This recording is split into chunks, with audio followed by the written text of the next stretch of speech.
Today, I will show you how to fix ChatGPT not responding. If ChatGPT is showing an error or not replying at all, start by logging out and logging back in. To do this, look at the bottom left corner of the ChatGPT screen. Click on your profile and select Log Out. After that, log back in and check if it starts working again.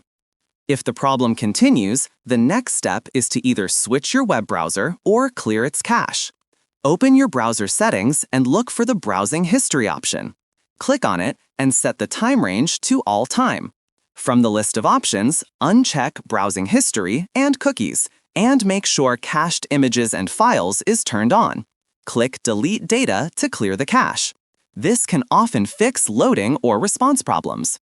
If ChatGPT is still not responding, it might be due to high server traffic. In that case, wait a few hours and try again later. And that's how you can fix ChatGPT when it's not responding.